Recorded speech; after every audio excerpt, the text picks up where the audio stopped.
Like, that's you sleeping on your dark feminine and her coming in like, well, bitch, I'm ready to party, and you're not ready to party, so I'm gonna do what the fuck I wanna do. Like, you know, she's like a little angry little girl who like tired of being neglected. It's like dealing with your inner child, but on a different fucking degree, because you really gonna find that balance with her, and she gonna help you really pop your shit. Dark feminine is not like a color, or like going from blonde to dark hair, or like wearing red lipstick, or like, it's not about your fucking image. A good example of repressed emotions and desires is like the old bitches that come for me. Jesus, honey, go argue with my mom.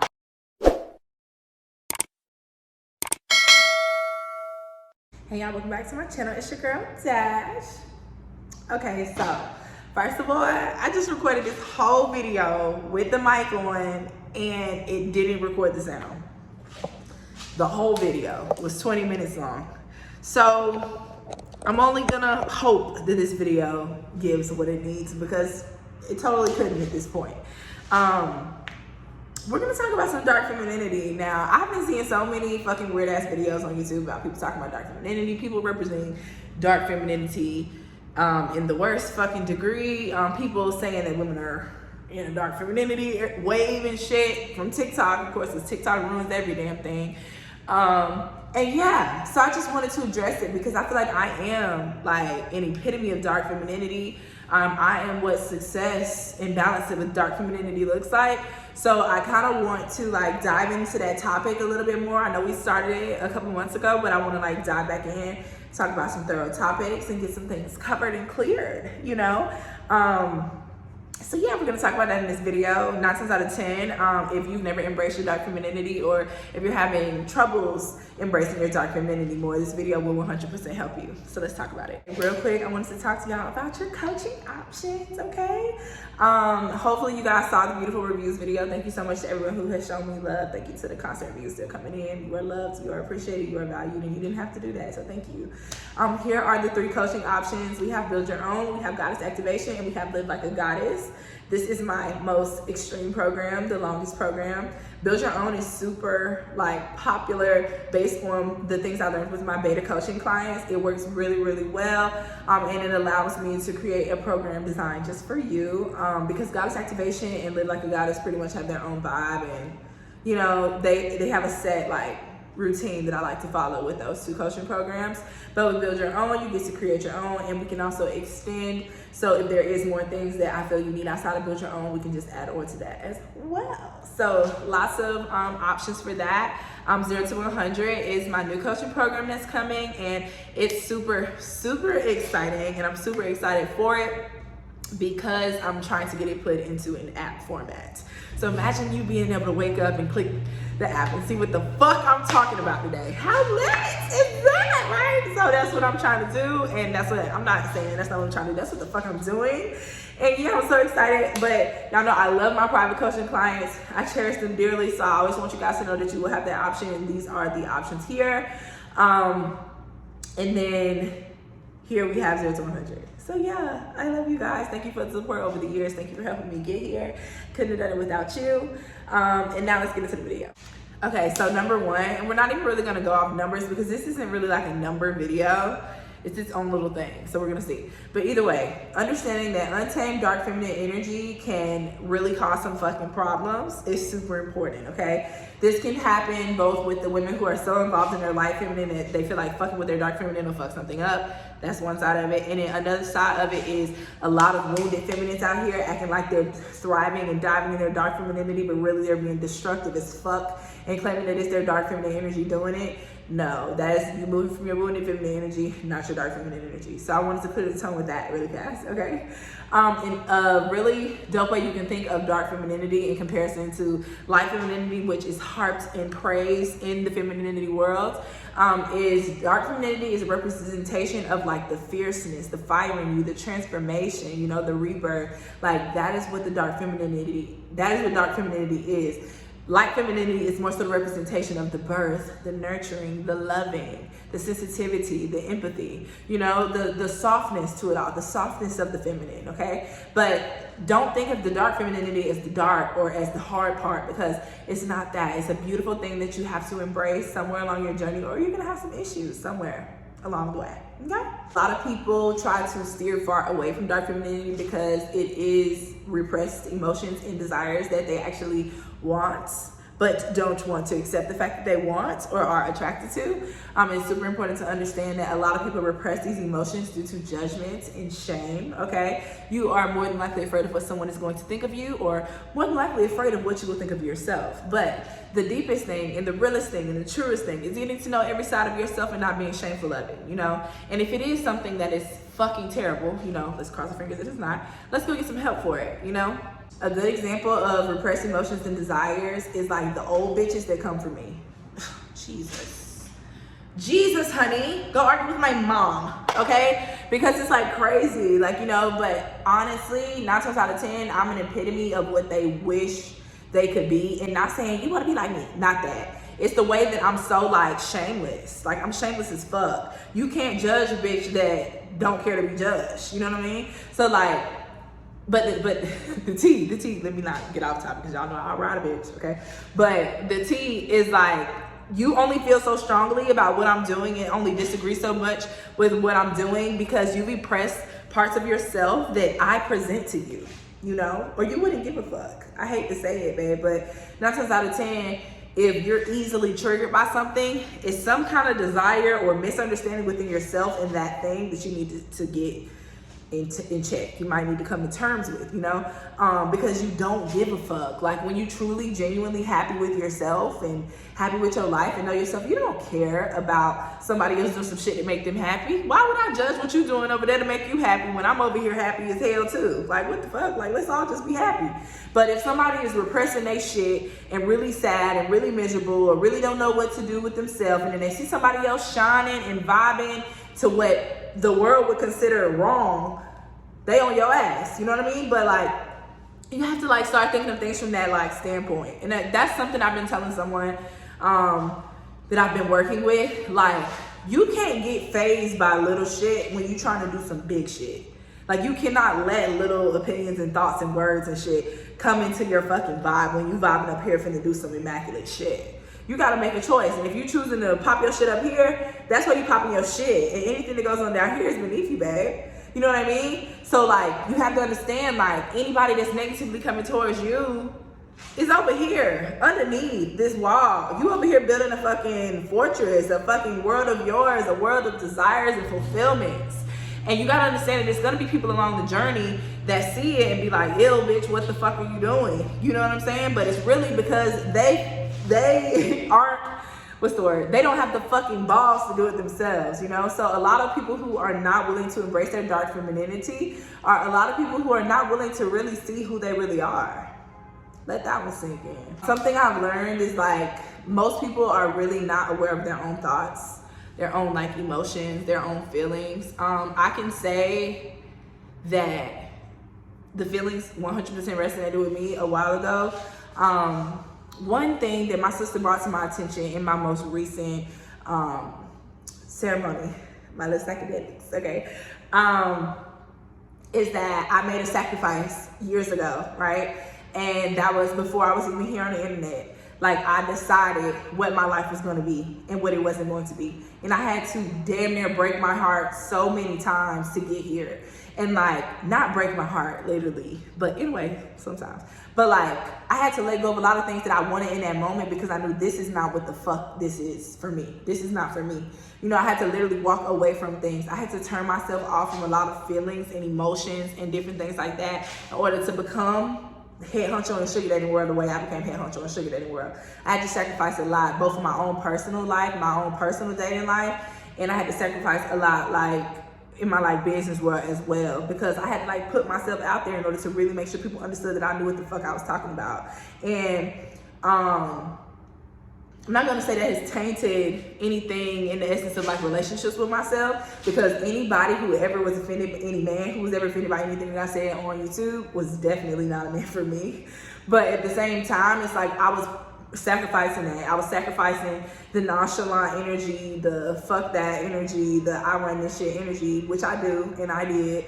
But at the same time now, I have to open myself back up to feelings and emotions that really do matter to me. Like, I really do wish to love someone, and of course them love me more because period, but like, I really do wish to love someone and like, you know, have something with someone. And like, I am in a realm of, I am in an era of truly dating like deeper than just with the purpose I was dating with in Atlanta. Because in Atlanta, I still had certain criteria. I was still moving in the mindset of a sugar baby, right? Versus like now I'm moving the mindset of a goddess. Like, I genuinely control the scene with everything I do in my dating life. Like, I don't have to play a character anymore. You know what I mean?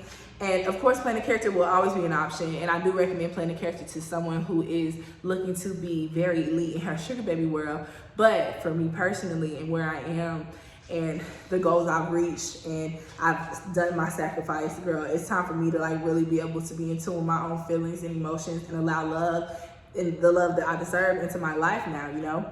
And it's important that I mention this in this video because like, I'm like encouraging people to tap into their dark femininity, but me, I personally had to tap into my light femininity because I was like an 80-20 girl. Like, I thrived in sugar baby world because my dark feminine was chef's kiss. Like, my dark feminine energy, my alluring towards men, like I was like the exotic, like Wonder Girl. You know, I still am the exotic Wonder Girl, but not actually let people like kind of know me and shit versus like you could totally be dating a stranger, you know, in Atlanta. So either way, I had to really tap into my light femininity, the nurturing side, the soft side, the real ease and flow, like ebb and flow. My life is very like flow and balance now versus how it used to be. And so I had to really find my 50-50 with my dark femininity and my light femininity. And it's important to understand that like, once you reach that balance, that is when you really start creating the life that you want.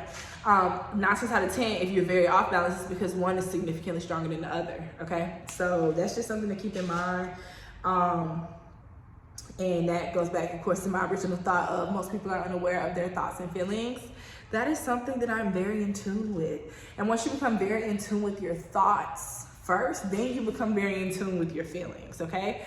Learn how to talk to yourself, learn how to become the observer. I will be doing a video on becoming the observer soon, but that's something that I fully understand in me, but it's kind of hard for me to get the understanding out to you. So I'm still working on the best way to go over that topic, okay?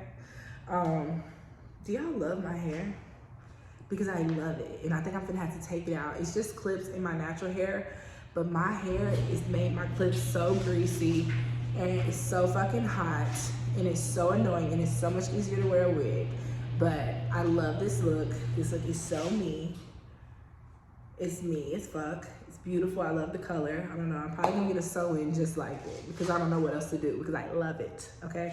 Anyway, maybe tape-ins because I just did the sew-in and I didn't like it. I don't know. So the last thing I'm gonna say, because I don't want this video to be forever, I just wanted it to be a quick little let me check these bitches energy. But you know, I don't even know who I'm checking. But you know, whatever. Some signs that it might be time to step into your dark feminine. Okay. So one, the complete fucking urge for change. When you have this complete fucking urge, you want new everything, new you, new man, new life, new hair, new look, new whatever. It's a part of yourself you're not tapping into. And that part is tired of being fucking neglected. And now she's here, knock on your back, right? Now, the thing I want to throw in and what is like so fucking annoying between TikTok and between some creators on YouTube who think that theatrics is gonna work, right? People representing dark femininity is this like dark, fierce, like thing, you know what I mean? Like, yes, there are certain looks that you will wear that might make your dark feminine shine a little bit more. Like, you know, I had this cute like facet like lingerie thing I wore on my 26th birthday that I posted. That definitely like gave more like seductress energy, but like the dark feminine is not like a color or like going from blonde to dark hair or like wearing red lipstick or like, it's not about your fucking image, for real. You know, like your image is 100% going to change because you are embracing your dark feminine, but it's not about your image, babe. You know what I mean? It's not about none of that, for real. It's really about like you getting to know other parts of yourself, and you finding your strength in other parts of yourself. And like the shadow can come into play during your work with embracing your dark femininity, but at the same time, this is not the same thing as dark shadow. This is not the same thing as shadow work. And a lot of people get scared when they hear shadow work. I remember when I first heard shadow work and I knew what shadow work was, I'm like, what the fuck? Like, ugh, what the fuck do I have to go through to get to where I'm trying to go? Like, it was a whole thing for me. And like, in retrospect, it's a constant journey. It's not like you're just gonna do your shadow work and you're gonna be done. Like, no, bitch. More and more shit comes up, and then you end up having to relearn a bunch of shit. You know, that's one of the big things with my coaching programs, my private ones. And it will be a feature within 0 to 100 too, just not as much. Like, you know, with private, you get a lot of information in periods of time. Over here, it's a lot of a drip. So it's gonna add up to a lot of different things and follow your own like journey through it, whatever. But over here, it's like you get a plethora of info. And with the private coaching, is super easy to be able to go back to a specific thing that I taught you about, maybe relearning or reconditioning, or a tip for embracing your shamelessness more, different things like that. You can easily go back and review in the next chapter. New levels, new devils. I've said this before. So it's like every level is going to be something you have to conquer. Every level there might be a shadow you need to face, or a piece of your shadow that you need to face. So it's not something that you just can run away from. So that's another side note, but either way, when you feel that urge for change, girl, it's probably your dark feminine trying to tap in and make shit pop for you, and you've been pushing her ass away. Another one is recklessness. Okay, we love that. So when you get the urge to do reckless shit, or to deal with reckless shit, or to put yourself in reckless situations, or to deal with a reckless person, like a man, maybe somebody of a type that you wouldn't typically fucking deal with, that you know is a fucking red flag from day one, but you just like, fuck it. Like, that's you sleeping on your dark feminine, and her coming in like, well, bitch, I'm ready to party, and you're not ready to party, so I'm gonna do what the fuck I wanna do. Like, you know, she's like a little angry little girl who like tired of being neglected. It's like dealing with your inner child, but on a different fucking degree, because you really gonna find that balance with her, and she gonna help you really pop your shit. You know what I mean? So it's like different versus like, you know, shadow work, and you talking to your inner child. You're really just trying to give her a hug and show her that like it's okay to be you, you know? So that's a fine line. That's another quick difference between the two. Another one is a dramatic shift usually happens. Sometimes something traumatic can happen to you. You can get sick, girl. It could push you to like, how the fuck did this even happen to me? It could be some shit that with yourself. Like, I personally know for a fact I was sick with anxiety and like borderline like depression in like 2018, 2019, one of them. And I was just so fed up with my fucking situation. And my life wasn't even bad. Like, I owned my salon during this time, bitch. I was so motherfucking done. I was just done. I knew that I wanted so much more than that. It could be so much more than that. I was dealing with shit at the shop, and people not taking care of shit. Like, it was just a lot, and it wasn't positive for me. And like, I got to the point where I was having fucking anxiety, couldn't do anything, like wasn't feeling like myself, nothing, like physically got sick, because it was time for me to tap into another part of myself. Now, this is not to say that it was time for me to tap into my dark feminine. I think it was though, because like shortly after that is when I started fully focusing on like getting on YouTube and stuff. And obviously that was me literally showing a shallow aspect of myself, me talking about being a sugar baby. If you know the story, you know the story. But yeah, you know, like I got physically sick, and like I was not okay. My mom was concerned about me. Like, it was a real thing. I couldn't drive, nothing. So sometimes dramatic things can happen to let you know that it's time to make a shift, okay? And then the last thing I want to say about dark femininity is people are sleeping on the like alluring power that comes with embracing the dark femininity. And that's what so many of these channels are talking about, the negative aspects, and like saying like some even try to portray like women being inappropriate by embracing their dark femininity. But no, you can still be 100% covered and seduce somebody. And like, I teach y'all how to do that shit really on this channel. But at the same time, you can be 100% covered. Once y'all hear it coming to my mouth, you can be 100% covered and still have an alluring and strong sex appeal about you that can fucking trap any man. You know what I mean? Like, but it's a power in it. It's like a power in like, I always say it, like the goddess realm. Like, y'all just you have to feel it to understand it. You have to feel it to understand it. Like, it's a very strong like embrace of power, you know? But yeah, like I don't like that people try to dark femininity. I don't like that it's portrayed very incorrectly on platforms like TikTok and here. It is portrayed, even the femme fatale is portrayed negatively. I don't even remember if I said this in the first video or the second video, but I talk about the femme fatale a lot in the Date Like a Goddess workshop. And like, it's just crazy to me that like people make a mock of the femme fatale and the power that the femme fatale has. The femme fatale can take over the world, like, you know. That's the story for another day though, you know. So either way, do your research. Don't listen to everyone. Shit, you ain't even gotta listen to me if you don't feel like it. But don't listen to everyone. Trust your gut with what you learn and follow your instincts, because they're always gonna lead you in the right direction if you really learn to trust yourself. So I hope you enjoyed this video. I hope you find some value in it. It is super important that you know with the Build Your Own Coaching Program, I'm taking 3 clients weekly. And I love that. I think that's super, like, vibes for me. Keeps my schedule, like, comfortable for both me and my clients. So I really love that. Of course, the other 2 coaching options are available as well. And yeah, other than that, I will see you in the next video.